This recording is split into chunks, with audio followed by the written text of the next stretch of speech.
joining me for this episode of You First. That's right. It's all about you, and you. This is your space. This is our time together for you to talk about and for us to get into what it looks like to make yourself a priority. This is a place that we talk about personal development, mental well being, and empowerment. And I definitely have a powerhouse with me today. This is actually a part two. So if you missed part one, make sure you go back and check part one. I have the privilege of having with me Deneen Humphrey. This woman she is a leader. She is a woman of God, a woman of faith. She is an author. She is a speaker. She has an extensive resume. And what I love about this time, we've been able to peel back some layers when we think about people of faith and what that looks like when you talk about making yourself a priority. And even in this episode, I need you to just lean in because we're going to share more and talk more about what it looks like when someone even close to you has transitioned, has passed on, and what that looks like for the new normal of you making yourself a priority and things you can do that can help you as you can prepare for what is to come for you. So be sure to tune in, go ahead and look, grab someone, share this information, and join the You First community. But I'm excited. So just check out as we continue this conversation with Deneen Humphrey. First, I am Shawanna Kennedy, joined with the lovely Deneen Humphrey. That this sister has been, look, Reverend, Doctor, all of the things. So we give honor where honor is due. And I am hippopotamus happy and grateful to God that you were able to pause for the cause to have this You First conversation with me. But we know it's definitely for the masses. And God has truly poured his blessings, his gifts, his anointing on this young lady. But we have to talk about when you think about putting yourself first, making you first. And because we talked about confidence, we talked about when you are a people pleaser. And then in some cases, when you have to be there, when you think about your parents and even your siblings and what that looked like when we're pulled on for the other people in our lives. I have to, because I know that you can definitely help someone, help us to understand what that looks like when you think about putting yourself first, even in loss. When we think about loss and coping with that, and then finding a new normal. What, if you don't mind, if you could just talk to us a little bit about that when you think about you first and loss and grief. Back in 2015, April 2015 to November 2016, we lost 14 family members in 18 months. At the time, I had just been ordained pastor, executive pastor of Redemption Church, Atlanta. And although I was constantly in a family crisis, I was obligated to the people that I was serving, and then equally obligated to help navigate my family through these losses. In those losses were very close relatives, some distant, but very close. My cousin Julia, who was a pastor, my Aunt Fadel, my grandmother that I took care of, my grandfather that I took care of, and even my mother. And it wasn't until many years later, that I stopped and took a deep breath. And let me say this. I found myself during that time, I remember now looking back, that I was hitting a brick wall and I kept saying, I have nothing else to give. But it was as if no one heard me because I kept giving. I was giving because I was obligated to give. We fast forward 18 months, and then in April 2018, 18 months after my mother passed, my father passed. And that was another devastating loss. I'm still busy. I'm still out of wind, but I'm still busy. And all of the things that I did not get to say still lived inside of me. There were some things that still needed to be reconciled. There were some things that still needed to be said. There was some appreciation of my platform that I needed to um, make clear. And all of that lived inside of me. And what doesn't come out that lives on the inside will start to eat you up on the inside, right? And over the years, I found that the things that I saying yes when I really in my mind wanted to say no, moving forward when I knew I should have been still, moving and not resting, feeling the abuse and the abandonment, feeling the depression and the oppression, and gasping for air and feeling the grief, but not knowing how to grieve because I didn't know what grief looked like, because I didn't know what it was, because I didn't do it. I did go through grief share that really didn't help me, because going through grief share, I was still moving fast, and I still didn't face what was an inevitable reality, right? Yeah. And we found ourselves here in 2023. Let me say this, let me back up to COVID. I think I'm probably one of the only people in the world that thanked God for COVID, Mm.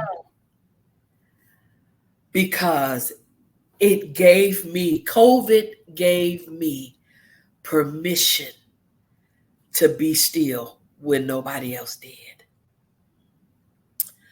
COVID allowed me to sit down with no place to go.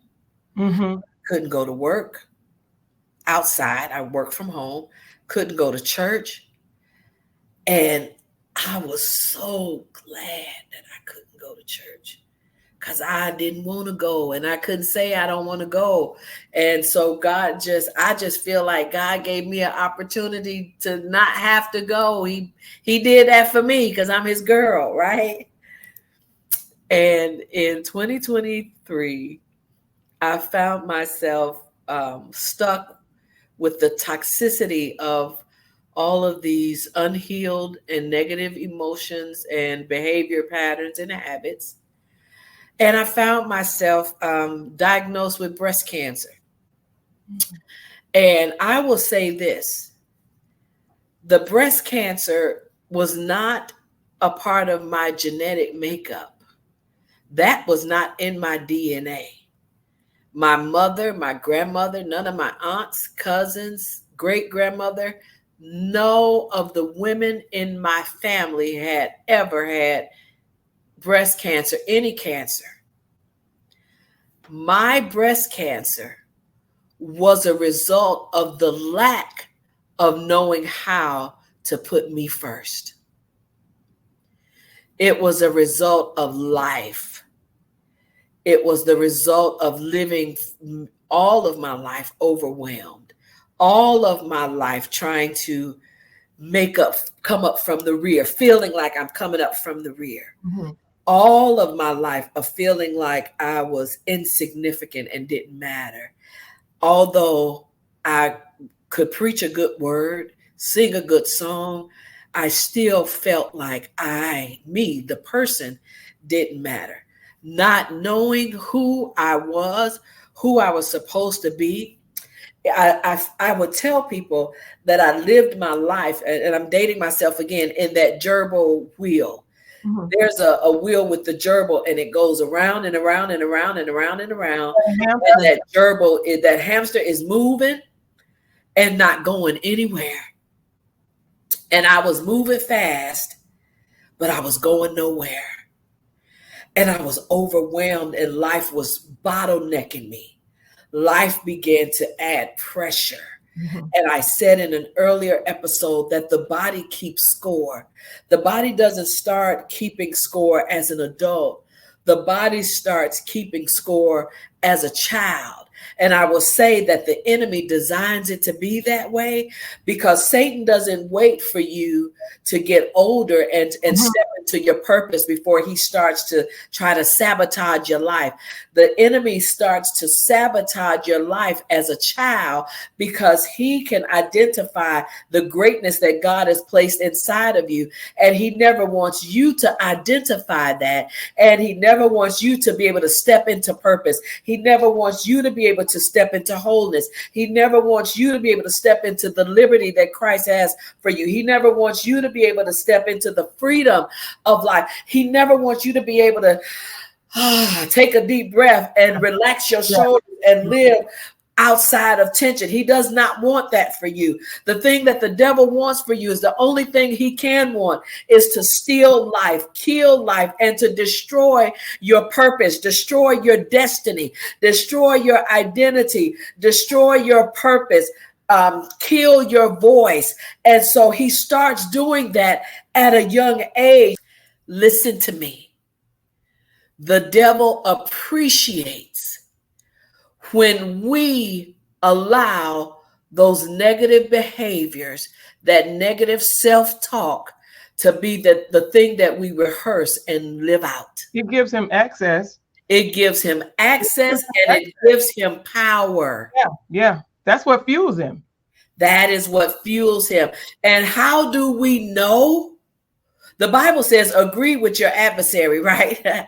Quickly. How do we know that we are in agreement with him?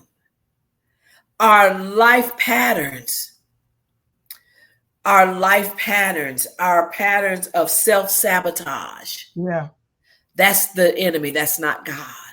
Even when I say, I am just so fat, I can't fit into nothing. That's a negative Yeah. self-talk, and it sabotages the beautiful that you are. When I say I am robbing Peter to pay Paul, I am agreeing with the devil because God never said that you had to rob Peter to pay Yeah. Paul. The Bible says that God watches over his word to perform it, but I want to hip you on to this, that the devil watches over your words to perform them. Yeah. If you continue to say, I'm broke as a joke, my change is strange, my money is funny, we say, oh, I can't stand this person. I can't stand when that happens. Oh, I hate this job. I hate these kids. Oh, my husband, get Well, on that my is nerves. good because when I think right there, I can insert. When I think about that, one, if I say, especially if it's against myself or I don't like something, I am quickly to right behind it. If I allow it to come across my lips, Get I into that. Yes, ma'am. quickly take it back. And Yes. also, we think about that access the same way. I'm a believer when we say, okay, you release it into the atmosphere, into the universe, because so the guy could begin to work. That's the same way with what you're saying. Some of the things that we're saying, we're giving him place to say, oh, they don't believe. Wonderful. Let's go, guys. Let's get into it. Yes. Yes. It works the same way. We have it's the what? Power, life and death in our tongue and the things that we say. And so That's right. we thinking about the things that we say during the good as well as the bad. It actually, because to everything there is a season, and that's the high and the low. That's in life and in death. And when we think about that, yes, we are supposed to have those seasons of mourning because it needs its time, it needs its process. And so when I'm thinking about loss, because it's only been a Yes. couple, it's only Yes. been a couple years since my dad passed, and so I know what that feels like. I know when birthdays, I know when special things are. I know even if with my birthday this approaching, I know that the call that I will get, I'm not going to get that call. That's So right. it's like navigating and coping through things like that.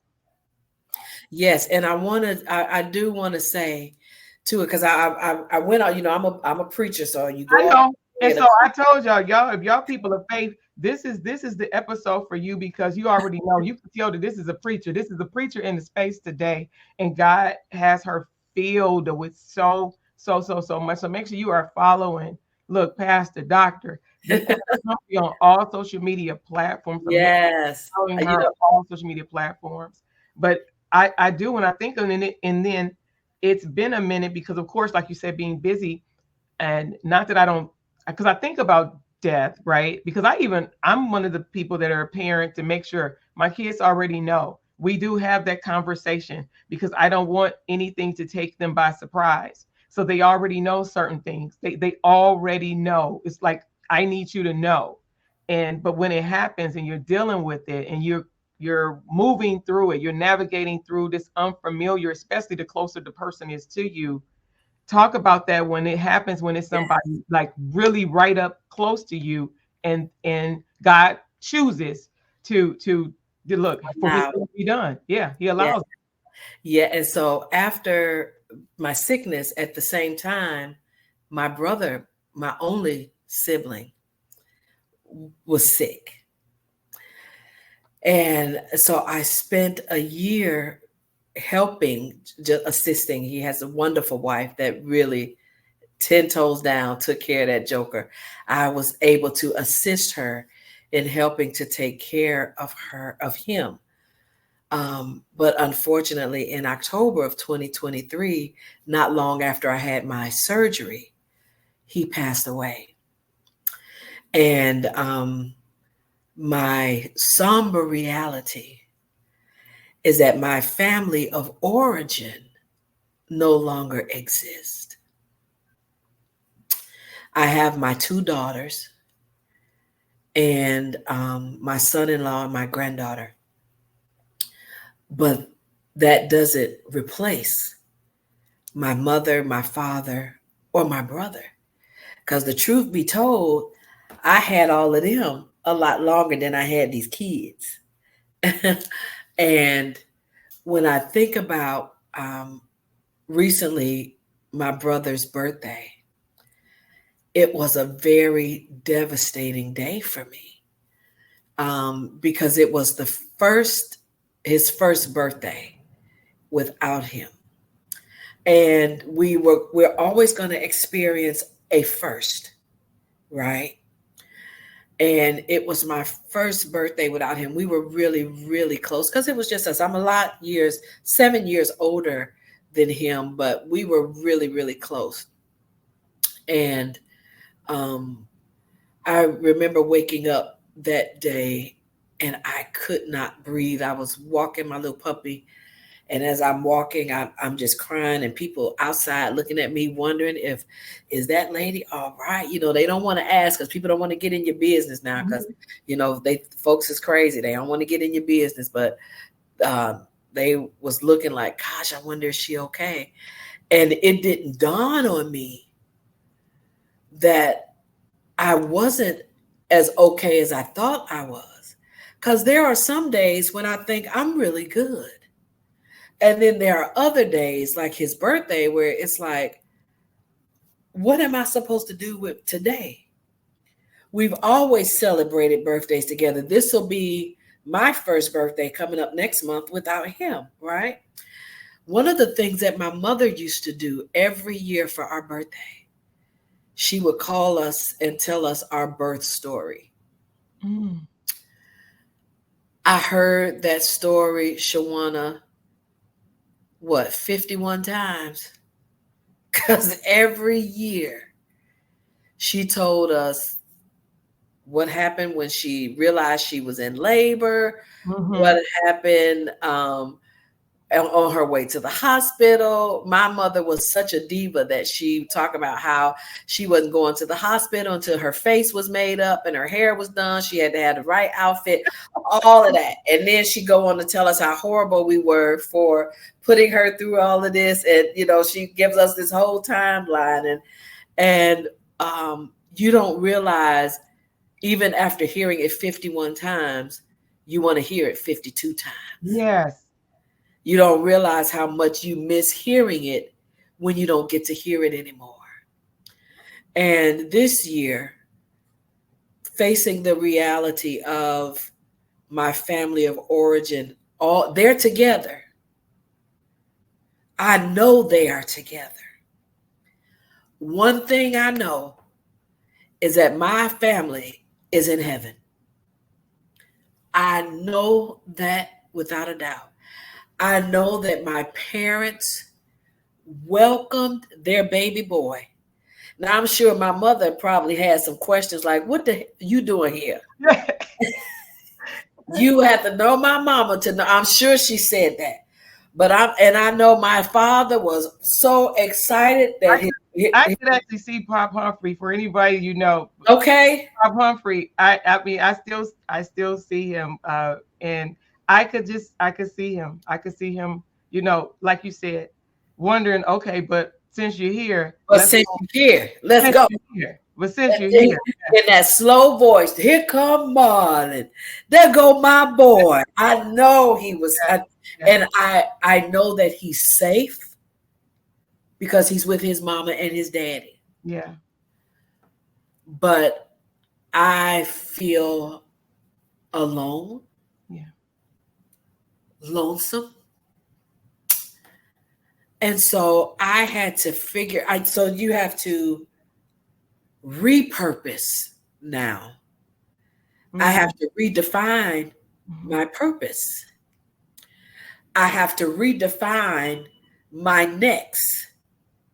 I have to redefine who I am based upon now the reality in which I live. And so, of course, I do what I know. I'm back in school.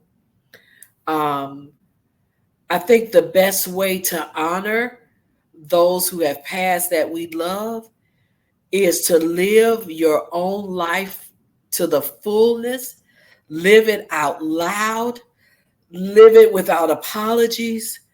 Don't let up off the gas. Yeah, Don't take any breaks. yeah, Don't allow anyone to dictate and write your story. You owe it to those that you love to write your own story.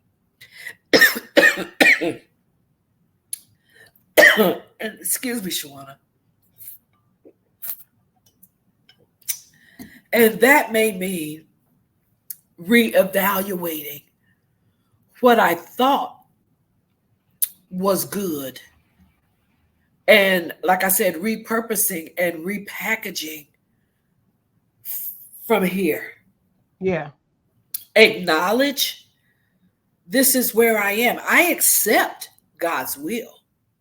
It don't mean I like it, but I accept God's will. And because I really believe that God doesn't make mistakes, He left me here for a reason. And so I owe it to God. I owe it to me, and I owe it to them who are a part of my great cloud of witnesses yeah. to be the best version of myself that I can be. And that means, sis, I got to pull it up from the mud.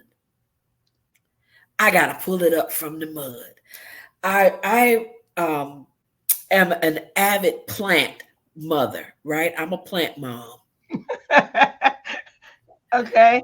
And I notice that when I'm taking good care of my plants, Yeah, it's the energy. there will be sprouts coming up, right? And although it doesn't look good, the soil doesn't look good, the root is still good. Yes. And it's the root that's good, that's going to produce life, right? And so I recognize that the new life is coming up out the dirt. It's coming. It may take a minute, and it may, if I could use my sanctified imagination, I could see sometimes these flowers trying to navigate through the dirt, and it's having a hard time trying to break through the soil, trying to get to the top. But if you just keep moving, it doesn't matter how heavy the dirt is. It doesn't matter how dark the soil is. if you just keep moving and don't give up, if you just keep navigating through, if you just keep spending time in prayer, you keep spending time in worship, if you keep making yourself a priority, just keep scrubbing, you are going to break through the darkness. You're going to break through the dirt. You're going to break through the soil. Your breakthrough is coming. And everything that is in the root of who you are is about to be manifested in the magnificence of you. God is about to bless even your grief. God can bless you in grieving, and your breakthrough, your come through, your bust out, your next out is going to be so magnificent that those around you are going to be able to only say, this is the Lord's doing, and it is marvelous in our eyes. You are a marvelous plant that God has planted in the soil of greatness, and your full greatness has yet to be realized. Keep moving, sister. Keep moving, brother. Keep moving, baby. Keep moving, daughter. Keep moving, son, because your best days are still yet ahead. The sun is shining on you, and you are a beautiful rose about to be displayed. Afford not to put you first, because there is a beauty that God has that is you that he wants to put on display. This has been a full conversation. Yes.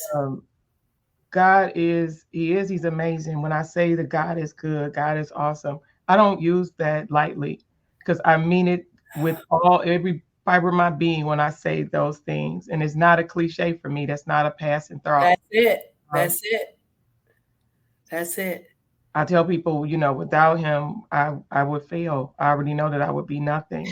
And I am so privileged to know you, to have had the privilege to even know and to fellowship and to worship with your family, and to Yes. know what that looked like and that feels. So when you talk about the love and all of that, to have felt that in some parts in my life or with my family, I'm grateful. I'm grateful for the relationship. I'm grateful that we are on the same side. Like, look, we on the battlefield.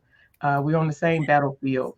And I appreciate you for sharing. And I even want to extend to you right now the opportunity to know that we're gonna have to make sure that we get you back, because this is a conversation that people need to hear, and that it's okay for you to make yourself a priority. It And is.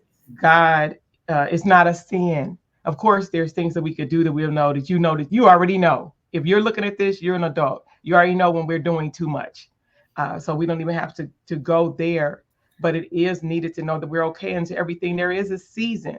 And it's all we're going to experience some cloudy days. That's when we know that we can feel his light shining on our face. Yes. And I appreciate you for sharing um, your experience, sharing part of your life with us. I want to know, if you had to put one word when you think about you first, if you had to find one word. Now I know you're going to say Jesus, but outside of Jesus, to help center you when you're like, I don't know, and I know I need to bring myself right back. What is one word for you? Reset. Mm. On purpose to put my feet on the ground, take a deep breath, reset, and make those moments all about me. I do that. And I don't care what else is going on. I recenter, reset, I refocus. And that gives me the strength to be a finisher. Mm-hmm. Yeah. I love that. Yeah. And we have to be okay to hit the reset. Like right now, God is wise enough to allow the seasons and allow Yeah. quarters, and um, in the calendar. It's like, where are you? What season are you in? Because it could be summer here, but in your life you could feel winter. You could actually feel spring. It's like remembering. I often say, because I'm that bold. when you say, people oftentimes say, I missed my season. I believe if we're living how God has designed and purpose, to me, every season can be your season. That's right. Will that season Right. always feel like that you're growing? Maybe not. But I do believe that every season can be your season because he makes all things work for the good of those who are called according to his purpose. And that's why we have to have the personal relationship, not just the religion. So I am asking you to make sure that you just really, when you're going through and doing all of your self work, make sure that you tune in and tap into you because we're different people at different stages and ages, and just know where you are at this stage, this age, this season of your life. I appreciate you for being a guest, Thank you for welcome, a having me. welcome guest here on the You First platform, because so many people, we do know when they hear that, because a lot of people kind of leaned in when you mentioned COVID, and I say for me, because of experiencing blood clots more than once and face up in the hospital. It wasn't about my kids. It wasn't about my husband.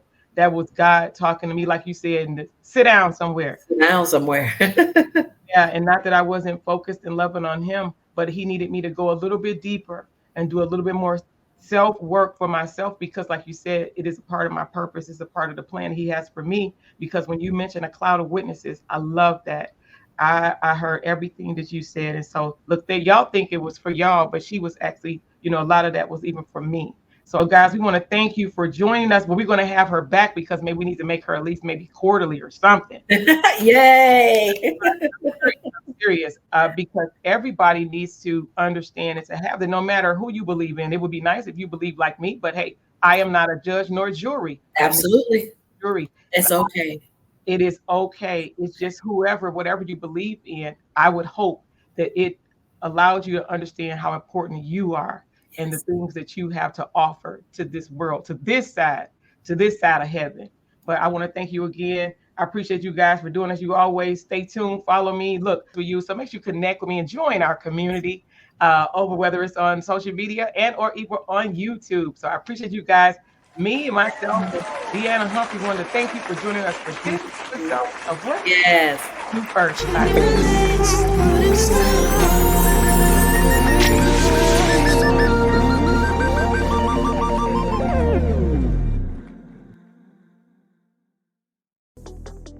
This episode is brought to you by Kennedy Media and Entertainment, your premier video productions and digital visibility partner.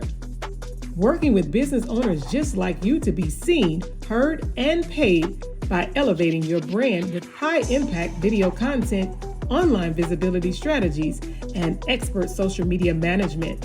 Ready to stand out in your industry, on and off camera?